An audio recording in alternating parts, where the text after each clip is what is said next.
Praise the Lord. கர்த்தருக்கு மகிமை உண்டாவதாக. இந்த நல்ல காலை வேளையில் கர்த்தருடைய வார்த்தை மூலமாய் உங்கள் யாவரையும் சந்திப்பதிலே நான் பெருமகிழ்ச்சி அடைகிறேன்.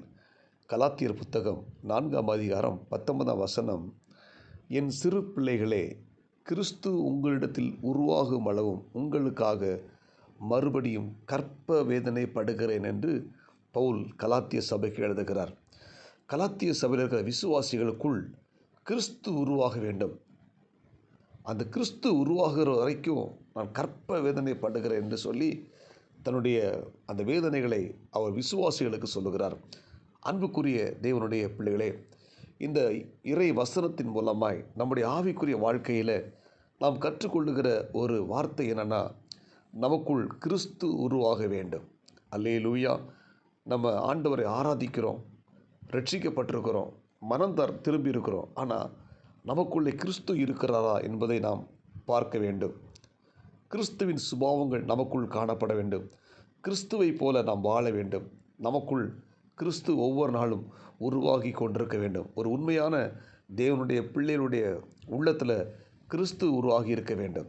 இன்னைக்கு பார்த்தீங்கன்னா, யார் உருவாகி இருக்கிறார் என்று சொல்லி நமக்குள்ளே ஆராய்ந்து பார்ப்போம். நமக்குள்ளே கிறிஸ்து உருவாகி கொண்டிருக்கிறாரா, இல்லைனா பிசாசின் காரியங்கள் உருவாகி கொண்டிருக்கிறதா என்பதை நாம் இன்றைக்கி ஆராய்ந்து பார்க்க வேண்டும்.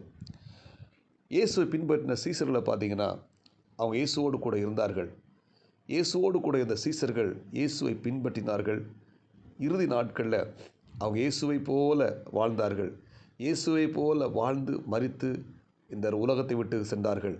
அவரை பின்பற்றின அவருடைய பின்னடியார்கள், குறிப்பாக பார்த்தீங்கன்னா பவுலடியார்.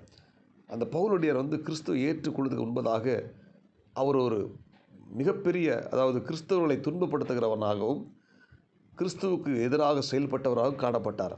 ஆனால் கிறிஸ்துவை ஏற்றுக்கொண்ட பிற்பாடு அவர் கிறிஸ்துவை போல மாறினார்.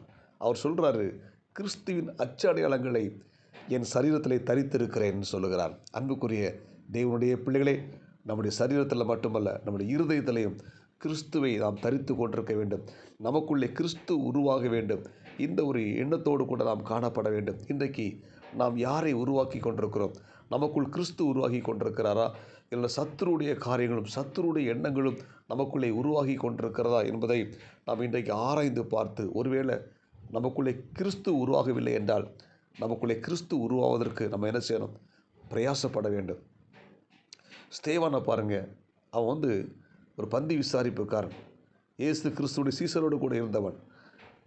அவன் கடைசியில் அவனை கல்லெறிந்து கொலை செய்யும்போது, இயேசு கிறிஸ்து எப்படி சிலுவையில் இருக்கும்போது, பிதாவே இவர்களை மன்னியும், இவர்கள் செய்கிறது இன்னதென்று அறியாதிருக்கிறார்கள் என்று சொல்லி முழங்கால் படியிட்டு அவன் ஜெபம் பண்ணி, இயேசுவை போல அந்த தனக்கு விரோதமாக செயல்பட்டவர்கள், தன்னை காயப்படுத்தினவர்களை மன்னித்து அவன் தன்னுடைய ஓட்டத்தை முடித்தான். கிறிஸ்துவை போல அவன் மரித்தான். அன்புக்குரிய தேவனுடைய பிள்ளை, இந்த உலகத்தில் வாழுகிற நாமும் கிறிஸ்துவை போல வாழ்வோம். அவர் விட்டு சென்ற அந்த அச்சு அடையாளங்களை ஃபாலோ பண்ணி நாம் நடப்போம். கிறிஸ்துவை போல நாம் மாறும்போது நமக்குள்ளே கிறிஸ்து உருவாகி கொண்டே இருக்கிறார். நீங்கள் வேதத்தை வாசித்து பார்த்தீங்கன்னா, கிறிஸ்து உங்களுக்கு மன்னித்தது போல ஒருவருக்கு ஒரு மன்னிகள் சொல்லப்பட்டிருக்கு. அவர் கிறிஸ்துவுடைய அந்த கிறிஸ்து நமக்குள்ளே உருவாக வேண்டுமானால், உருவாகி கொண்டிருக்க வேண்டுமானால் நம்ம என்ன செய்யணும்? மற்றவர்களை மனதார மன்னிக்கணும். நமக்கு தீமை செஞ்சவர்கள் உண்டு, நமக்கு விரோதமாய் செயல்பட்டவர்கள் உண்டு. அப்படிப்பட்டவர்களை மனதார மன்னிக்கிற அந்த தெய்வீக சுபாவம் நமக்குள்ளே காணப்படணும். இன்னைக்கு பார்த்தீங்கன்னா, கிறிஸ்தவர்களுக்குள்ள அந்த மன்னிப்பு இல்லாமல் போய்விட்டது. மற்றவர்களை மன்னிக்க முடியாத ஒரு சூழ்நிலைக்குள்ளே வாழ்ந்து கொண்டிருக்கிறார்கள்.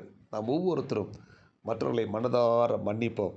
அதுபோல் எல்லாரையும் இயேசு நேசித்தார். அதே போல் நாமும் எல்லாரையும் நேசிக்கிற அந்த இருதயத்தை நமக்கு ஆண்டு கொடுப்பாராக. அதுபோல் கிறிஸ்து எல்லாரையும் மன்னித்து ஏற்றுக்கொண்டது போல, இரக்கமுள்ளவரை போல நாமும் இரக்கமுள்ளவர்களாய் காணப்படுவோம். இந்த இறைவார்த்தை கேட்கிற தேவனுடைய பிள்ளைகளை, நமக்குள்ளே கிறிஸ்து உருவாக வேண்டும். கிறிஸ்துவின் சுபாவங்கள் உருவாக வேண்டும். கிறிஸ்துவை போல நாம் மாற வேண்டும். இதுவே நம்முடைய வாழ்க்கையின மிக முக்கியமான நோக்கமாக இருக்கட்டும். நாம் ஒவ்வொருத்தரும் கிறிஸ்துவை வெளிப்படுத்த வேண்டும். கிறிஸ்துவின் அச்சு அடையாளங்களை நாம் தரித்து கொண்டு கிறிஸ்துவை போல் இந்த உலகத்தில் வாழ்ந்து அநேகரை கிறிஸ்துவுக்குள்ளே கொண்டு வருவோம். அதுவே நம்முடைய நோக்கமாக இருக்க வேண்டும். இந்த இறைவார்த்தை கேட்கிற தேவனுடைய பிள்ளைகளே, அப்போஸ்தலனாகிய பவுல் சொன்னது போல, கிறிஸ்து உங்களுக்குள் உருவாகும் அளவும் கற்ப வேதனைப்படுகிறேன் என்ற வசனத்தின்படி நமக்குள்ளே கிறிஸ்து உருவாக வேண்டும். நம்மை சார்ந்திருக்கிற மக்களுக்குள்ளே கிறிஸ்து உருவாக வேண்டும். அப்படிப்பட்ட ஒரு வாஞ்சையோடு வாயராக்கியத்தோடு கூட காணப்படுவோம். கர்த்தர் நம்மை ஆஸ்வதிப்பார். ஜெபிப்போமா? பரலோக தேவனே, இரக்கமுள்ள இயேசுவே, இந்த காலை நேரத்தில் நான் கேட்ட விலையேறப்பெற்ற சத்தியத்துக்காக சோத்திரம். இந்த இறைவார்த்தை கேட்ட ஒவ்வொரு தேவனுடைய பிள்ளைகளையும் கர்த்தர் ஆஸ்வதிங்க. இந்த இறைவார்த்தை கேட்கிற ஒவ்வொரு தேவனுடைய பிள்ளைகளுக்குள்ளும் கிறிஸ்து உருவாக வேண்டும். அதற்காக ஜெபிக்கிறோம். நீங்கள் பொறுப்படுத்திக் கொள்ளுங்கள். இயேசுவின் நாமத்தில் ஜெபிக்கிறோம் நல்ல பிதாவே, ஆமென். God bless you. உங்கள் யாவரையும் கர்த்தர் ஆஸ்வதிப்பாராக. இந்த நாள் உங்களுக்கு இனிமையை அமையட்டும். ஆமென்.